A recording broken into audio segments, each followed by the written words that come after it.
Donc on va quitter les rivages lointains de la Louisiane, ce qui nous occupait un certain temps tout de même, pour parler cette fois-ci de la guerre civile espagnole, plus connue sous le nom de guerre d'Espagne, et qui s'est déroulée de 1936 à 1939. Pourquoi ce choix? Eh bien parce que d'une part, j'ai voulu changer de période, pas parler toujours la même chose, revenir au XXe siècle, qui est le premier XXe siècle, donc 1900 à 1950, l'une de mes périodes de prédilection,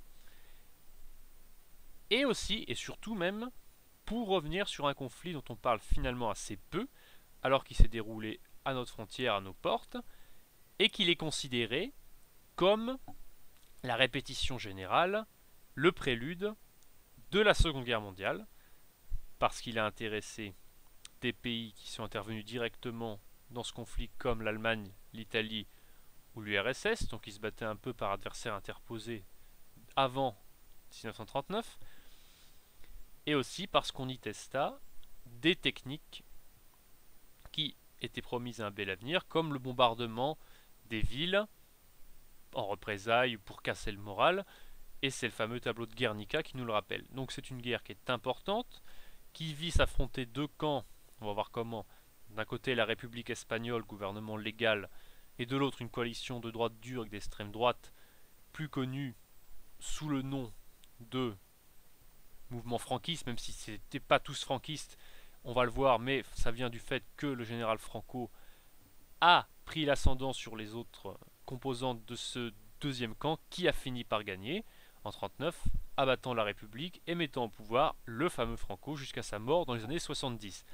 Donc c'est un conflit très important, à la fois parce qu'il est une répétition, je l'ai dit, et parce qu'il a instauré de manière durable une dictature qui est restée neutre en 1939-1945 et qui a donc pu perdurer jusqu'à la mort de son fondateur Francisco Franco.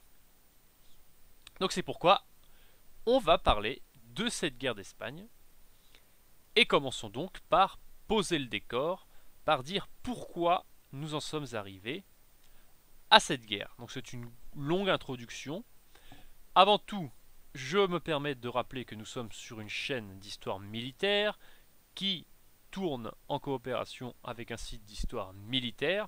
Donc je vais me concentrer essentiellement sur les combats et sur les interventions de pays étrangers dans cette guerre. Il y a tout un volet politique, économique, diplomatique dans la guerre d'Espagne qui est très important, mais ce n'est pas mon propos particulier, donc je vais m'y intéresser beaucoup moins. Vous le savez, vous êtes prévenus, mais je vous le redis, c'est une chaîne avant tout d'histoire militaire.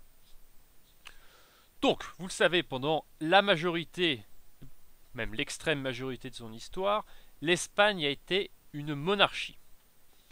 Eh bien, après des siècles de monarchie, et une lente montée mais constante des contestations, l'Espagne de 1931, donc on est en 31, eh bien qu'est-ce qu'elle fait? Elle renvoie son roi, Alphonse XIII. Alphonse XIII, donc après des siècles de contestations, de problèmes, donc ça commence dès Napoléon, vous savez, où après l'abdication de Napoléon, le roi d'Espagne revient sur son trône, mais toute une partie de la population ne l'accepte pas parce que c'est quelqu'un d'assez rétrograde et les gens ont envie de nouvelles libertés. Par la suite, dans le siècle, vous avez des guerres intestines en Espagne, justement, entre ceux qui sont les partisans de la libéralisation et ceux qui sont les partisans de l'obscurantisme.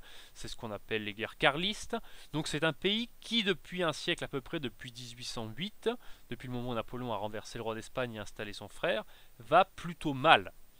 Eh bien, cela culmine en 31, où Alphonse XIII part en exil, mais sans avoir abdiqué. Mais tout de même, la royauté est renversée en 1931, et l'Espagne, le 14 avril de cette année, devient une république.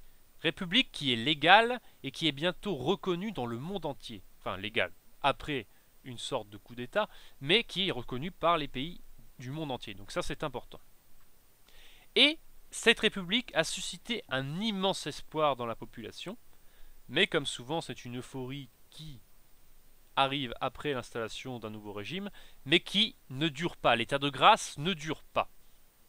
Pourquoi?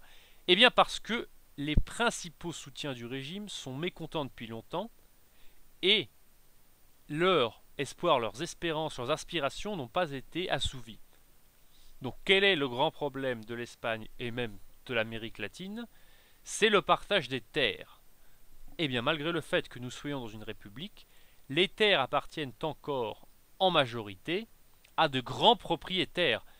Et ce partage au profit des gens qui cultivent vraiment la terre, qui en ont besoin pour vivre, ne s'est pas fait.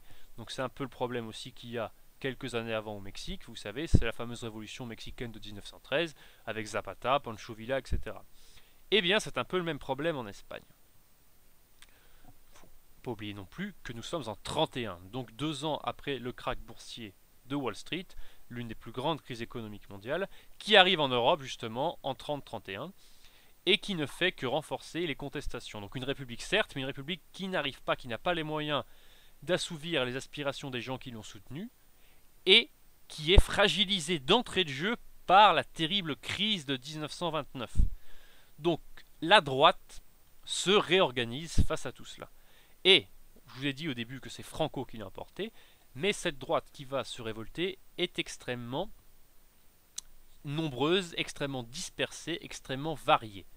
Donc qu'est-ce que vous avez? Des anciens monarchistes, c'est-à-dire qu'il y a toujours des gens qui soutiennent le roi en Espagne, et vous le savez, le roi est revenu après que Franco soit mort, puisqu'aujourd'hui encore c'est une monarchie.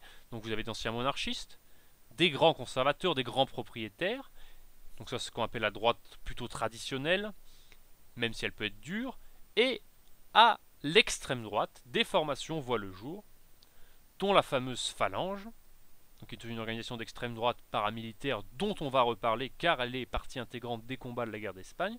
Mais donc il faut savoir qu'une extrême droite se met en place, voit le jour, devient très importante.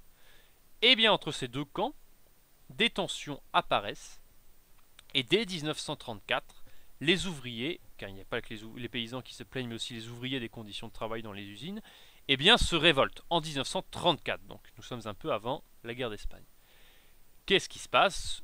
En réponse à ces révoltes ouvrières, à ces manifestations ouvrières, des milices paramilitaires d'extrême droite, donc fascisantes, se mettent en place et se mettent à casser la figure aux gens de gauche, d'extrême gauche. C'est un peu aussi ce qui s'est passé en Italie entre 19 et 23-24 à peu près, c'est-à-dire entre la fin de la Première Guerre mondiale et la consolidation, l'arrivée au pouvoir et la consolidation de Mussolini. Donc ça, ce sont des mouvements qui ne sont pas propres seulement à l'Espagne, mais qui frappent un petit peu l'Europe entière. Donc deux camps, l'extrême gauche et l'extrême droite, qui en viennent aux mains parfois de manière violente. Et ça culmine évidemment en Allemagne, où l'extrême droite d'Hitler met même en place, vous avez un système d'ordre, l'ASA, qui en vient aux mains avec les militants communistes et qui fait couler le sang. Et bien en Espagne, c'est un peu la même chose. Et c'est raconté par un très bon roman qui s'appelle Une balle perdue de Joseph Kessel, qui évoque donc ces révoltes de 1934 qui touchent même Madrid. Donc la situation est telle, et tellement bloquée, que le président Zamora, qui est en poste depuis 1931, décide de dissoudre le Parlement espagnol qu'on appelle les Cortes, s'écrit C-O-R-T accent grave S, T-E accent grave S, donc il les dissout, appelle à des nouvelles élections pour le 16 février 1936. Et c'est de là que tout part. Car le vainqueur a une très courte majorité et le Front Populaire, comme en France, le Frente Popular, c'est-à-dire un rassemblement des partis de gauche qui s'allient pour les élections sous une même bannière pour arriver au pouvoir. Donc c'est une gauche républicaine, des socialistes, le petit parti communiste espagnol qui est tout petit, et des trotskistes du POUM. Donc c'est un sigle P-O-U-M. Donc ce parti, ce rassemblement qu'on appelle le Front Populaire comme en France, vous savez Léon Blum, arrive au pouvoir en février 1936 et on va voir la prochaine fois que ceci a causé de graves problèmes puisque c'est le début, c'est la cause de la guerre d'Espagne. Donc voilà, c'était une introduction un peu générale.